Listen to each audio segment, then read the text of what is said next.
All right. Hey, everybody. So I just wanted to show off this awesome shirt. My son wanted me to wear this because he scored really well when he did this. He's great at this stuff. My dad actually works in computer security, but that talent sort of skipped my generation. I'm a designer. But I did work at Twitter, and I saw a lot of stuff there.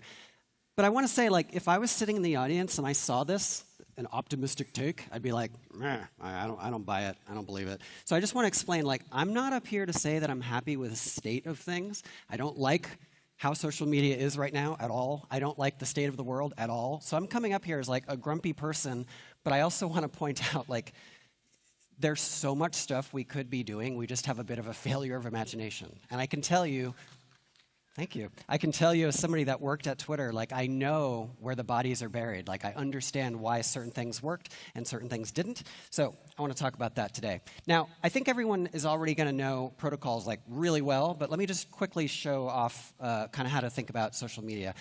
When you have a road that only works for a certain type of car, that's a problem, because then if you're like, oh, well, I'm on this different social network, can I be here? Like, no, you can't. You have to go build a separate road, and that's why you have sort of like, blue skies over here, but that's separate from threads over here, which is separate from Twitter.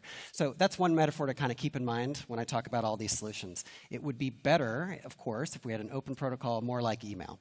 Number two, water filters, and this gets me really frustrated. So back in the day, a lot of people were dying. We made a map. This is a really famous map. Okay, why is everyone dying? It looks like it's kind of happening right around here. And then everybody had different theories, like, why are people dying in this circle? And some people are like, I don't know, maybe it's just miasma. Like, it's just in the air. There's nothing we can do about it. Let's pack up and go home. But we looked into it. We were scientific. We discovered, like, no. There's actually something going on here. It's in the water. It is killing people. And once they figured that out, they could fix it. Instead of just being like, I don't know, things just suck, they were able to be more scientific and figure it out. And that was my experience at Twitter. I was on the trust and safety team dealing with, terrorism, harassment, abuse, all that stuff. It was crazy stuff. And when I was there, I started to notice, like, wow, this idea that, like, what are you going to do? The internet is horrible, is terrible thinking. There actually are things that you can do. You just got to go do it. Now, I'm excited about these next few slides. These are literally slides that I presented to the executive level, like, this is what we're going to ship in 2017. Nothing in here has been modified. And I think it's kind of fascinating, because everything I was talking about as a designer, everything was just about better filters. So you notice the pun here, in flight, because of a bird. So the first thing that I said is we're going to allow the ability to mute words. This is now like kind of table stakes, like we totally do this on social media now. But there was a time that we had to fight for this. Number two, notification filters. I fought this for a year to get people to realize not every notification is the same. Some notifications are from people that mean you harm, so the ability to filter them out is huge. This is another thing that is considered table stakes, but it was so hard to ship because nobody realized it was important until you go talk to the people that suffer from abuse, and they're like, yes, this is important, please. So very proud of that feature. And then number three, remove replies. This was my white whale. It took 3 years to ship, because we just felt fundamentally that like went against Twitter, that you could ever delete a response. So all of those things, it helps filter people's experience.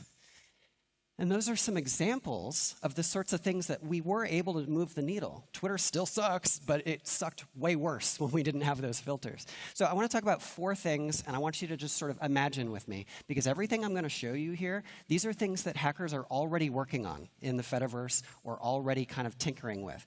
I'm not going to show you a bunch of optimistic stuff that's not actually possible, or things that rely on Mark Zuckerberg suddenly becoming a wonderful person tomorrow. These are real things that are actually possible. So number one, this is so simple. You're going to be frustrated by how simple this is. Right now, if I were to say, I used to work at Twitter, so see that thing up there that says X Twitter? If I do a search for X Twitter to find other alumni, I get garbage.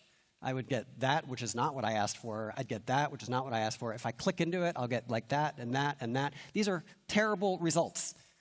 But it's not just searching for X Twitter, right? Like, we know what it should look like. I should search for something, and I should find it in people's profile, right? And it should work for anything. I should be able to say, like, autism, Wellington. I should be able to say, like, board game enthusiast. You should be able to search for anything in someone's profile and actually see a result. That's not how social media has traditionally worked, and it's such low-hanging fruit. This is what we have on the right. That's what we should have on the left. It's not hard to do. Somebody go do it. Number two, if you're a person of color on the internet, what we are teaching people is, oh yeah, you're going to have some Nazis. Yeah, like that's going to happen. And when they happen, what you got to do is you got to block them. That's terrible. I've gone through so many interviews with victims of abuse, and they're like, can you just please help me scale up my anti-hate efforts when I'm on the internet? Is there some way to help me block more people at once? So yeah, you should be able to block based on what somebody says in their profile. If they say all lives matter, they are signaling something, and they probably don't want to be your friend. You shouldn't have to see them at all. Or maybe someone says, I'm a proud TERF, and you can be like, you know what? This person's not going to have a good conversation with me. I should never have to see you. So those two features that help you see more of what you want to see and less of the things that you don't want to see, really low-hanging fruit. Some social networks are actually doing this, but it's not in the mainstream yet. So that's one reason, that's one section of why I'm optimistic about the future of social media. Number two, let's talk about content. What I want you to understand about content is the algorithm is stupid because it doesn't have anything to base its logic off of. Right now, the algorithm just knows, okay, this is how many people have seen it, and this is the text of it. But a human being can look at this and notice these other things, like, this has to do with public domain, this has to do with the library, whatever. We know that intuitively because we're good at this. But the algorithm is not so good. Like, we know that this is a meme about parenting. We know that this is someone saying the Earth is flat, which is the flat Earth theory. We know this. The algorithm doesn't know it. So, really, really simple thing. And this was actually from a proposal that I saw that was written in, I think, 2012 on the Twitter servers. It just never got shipped. You should be able to label things. You should be able to go in here and label it. You should see a tweet, and you should be able to say, this is a lie. This is a conspiracy theory. This is link bait. This is engagement bait. You should be able to go in there and call BS on things. And then other people should have their algorithms influenced by it. So you might be thinking, well, yeah, but people are going to come in and they're going to fight each other. Some people are going to say lie. Some people are going to say true. Right, but from the numbers, that's a signal. If 64 people say that it's flat Earth theory and one person goes, fight the power, the algorithm can understand, like, okay, we sort of see where the effort is coming, where the truth might be. Or it can at least understand that all the people that are calling this true, they are also in the group of people that you block because you have called their content low quality. You can also base things based on just like who you follow. So if the people that you follow are all calling it a conspiracy theory, that is more signal that the algorithm can base itself off, or base decisions off of. Now here, this is classic engagement bait. Someone will show up and be like, why do Americans say things stupidly? And then Americans show up and like, well, why do Brits not say Nike correctly? And they go back and forth, and it's engagement. The algorithm thinks that this is high quality content, but an algorithm where you could label things would know that this is terrible, and I never want to see it. Same with something like this. This person just wrote, whoop, I wrote today, only a blog post, but it's better than nothing. That's so sweet. I totally want to go help this person. And the algorithm would know that I would like to help writers that are just excited. But the algorithm today doesn't know that this is good content, again, because we don't have tagging. So if you look on the left, that's Google. If you look on the right, that's just standard social media. We've kind of given up on search. I think we're just sort of like, search is just always going to be bad. Like, what are you going to do? But it doesn't actually have to be that bad. If people were tagging tweets, then you could have something like this middle one, where when you say articles about board games, it would actually show articles about board games. Imagine. And if you're cynical, like everyone in this room should be, you're probably thinking like, yeah, but what about spam? Yeah, what about spam? If somebody tries to tag something that's garbage, someone in the network is going to tag it spam. And then the filters kick in. Can you imagine a world where if you write something that's too link baity, it actually drops in the algorithm? And if you write something that's thoughtful, it actually rises in the algorithm? Like, that's possible. You just have to build the system for it. You have to allow people to tag things. I would also point out, it's not just articles about board games. You can get really specific. You could be like, insightful articles written by women in Wellington this month. And like, you'd actually get real results. And you couldn't imagine that working on Google, right? Because we've lost the ability to imagine that that's even possible. But it is possible, actually. Now, today, Pinboard exists. Pinboard has a little bit of this, but the network isn't powerful enough. So there's not enough going through the system to really work. But it is possible. Now, Once you have something like that, once you have content that doesn't suck, the algorithm can really just go nuts, which is awesome. What people have been doing on social media is they try talking to the algorithm gods. Hey, Threads, I like this, this, and this. And they hope that they get more of it, which is terrible. It should be more direct. You should actually be able to go into settings. See that fourth item there that says algorithm? You should be able to click it, and it should say, like, here are the things that you say you want more of, here are the things that you want less of, and here are the things that maybe dial it down a little bit. You should even be able to just, like, chat with settings. And you're probably looking at this being like, oh, my God, not another chat bot. But let me challenge you on this. Settings suck. The idea that we ask people to go into settings where there's like a long left nav and you have to like click into it and it goes forever, that's also terrible. So chatbots might be bad at some things, but I would argue chatbots are way better at something like this than traditional settings. I should be able to go into social media and literally just say like anything I want, like this. I should be able to say like, on Tuesday, I only want to see taco content. On Thursday, I want to see puppies and cats in an alternating feed. Like, you should be able to define absolutely anything that you want. Now, you probably saw maybe the network's documentary about how social media is terrible and horrible, and one of the main points that they make is like, they want you to be angry, they want you to be stupid, like, that drives engagement. That's half true. It's true that Twitter really wants you to stay on the system. There's no question that they want your eyeballs. No one's debating that part. Twitter was too stupid to know how to give you that content, I guarantee you. We were not back there like, oh, we're going to show you terrible things. It was more that we were too stupid. We couldn't figure out how to make a good algorithm. If you had this, any CEO in the universe would understand how this helps their bottom line. Because you'd be able to make a feed that's like perfectly sticky, where you'd want to see everything on it because it's for you. Last thing I want to talk about is aggregation. So there's this thing called RSS. We've all heard of RSS. Why did RSS not become part of social media? That doesn't make any sense. Let me show you how this could be. There's a guy on the internet that I love named Robin Sloan. Robin Sloan writes really high-quality content. I just love him. He's also the guy that wrote Mr. Penumbra's 24-hour bookstore, something like that.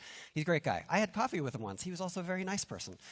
I love Robin Sloan, and I want to show you, what if I could do this? This probably looks a little familiar, but different. Let me explain what I'm doing here. See that section that says side projects? Every single RSS feed that every one of your friends has on the internet should be easily accessible. You shouldn't have to go to Linktree. You should just be like, yeah, my friend has a band. I'll follow that. Oh, he has a blog. I'll follow that. He has this other blog that I don't want to follow, so no.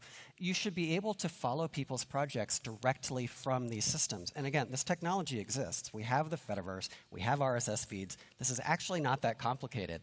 We don't have to invent anything new. It exists. We just have to go build it. I also want to point out at this top here, see how it says threads, posts, reposts, and metadata? The fact is, some people are good at posting but bad at retweeting.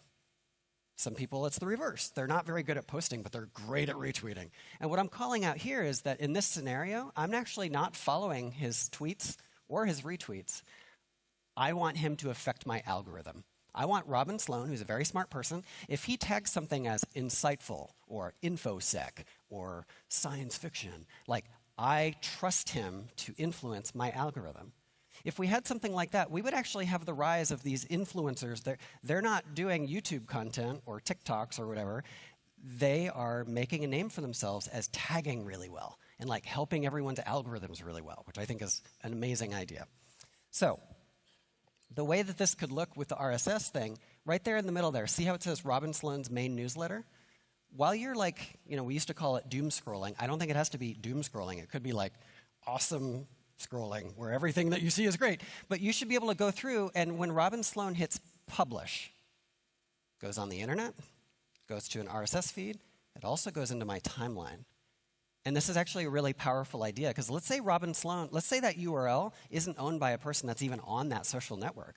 You just have a floating URL on the internet that lands in people's timelines, and then people can tag it as insightful, thoughtful, high quality. Now it's being seen by more people. Creators online, suddenly, even without a social media presence, their URLs would get more traffic. Again, I know that sounds utopian, but these are all technologies that exist right now. We just have a failure of imagination. Now, you might be thinking, hold on, what? I mean, this sounds nice. This guy's waving his arms a lot, but is this actually possible? It absolutely is. And the way that you should be thinking about this point in time in the long view, you should think about the transition from radio to television. Because when we did radio, we knew what radio was like. Like, this is how you do a good radio show.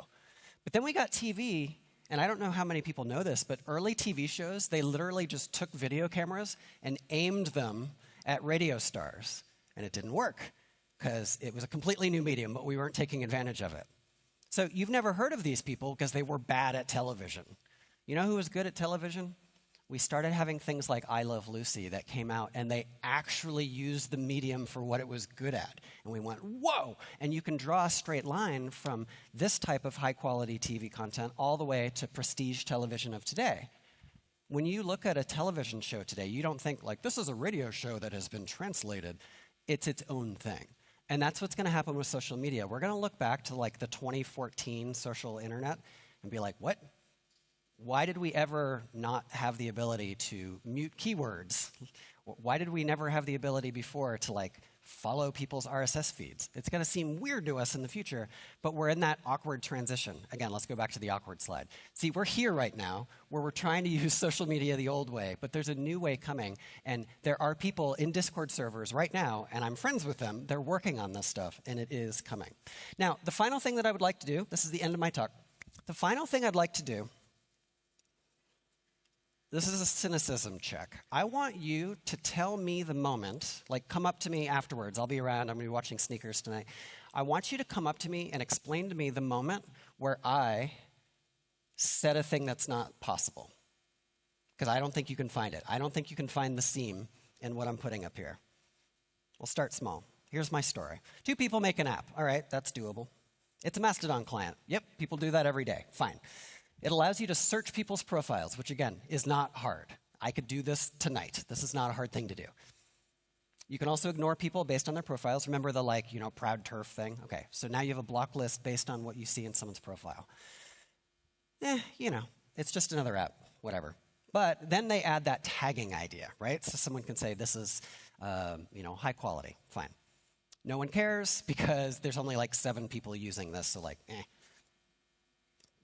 Eventually, some pioneering nerd realizes that you can tag something as engagement bait, and now you don't have to see anything that was tagged as an engagement bait.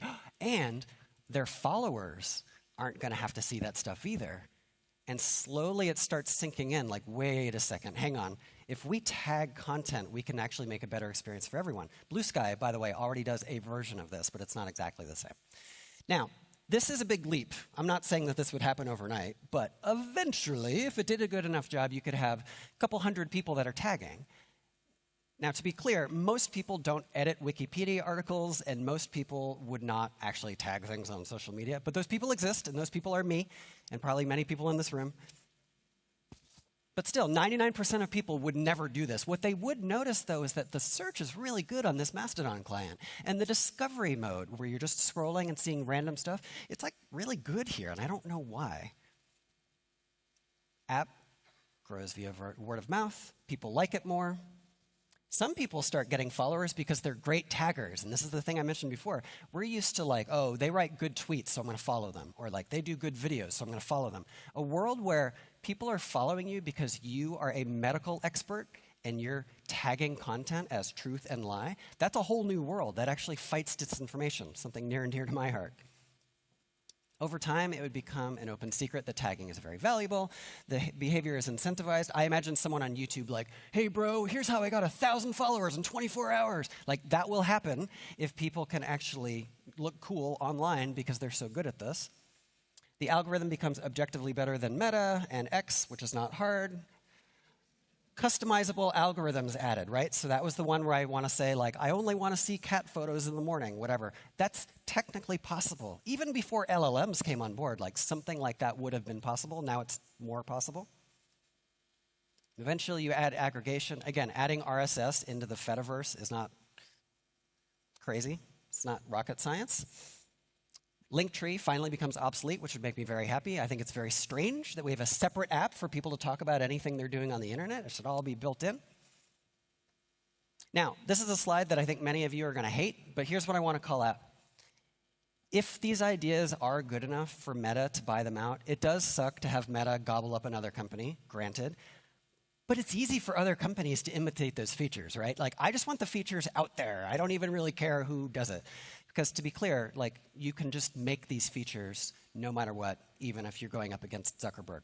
And the best part of all this is because it's open source, because it's in the Fediverse, all of social media will get better, which means everybody wins. And that is why I'm optimistic about the future of social networks. Thank you.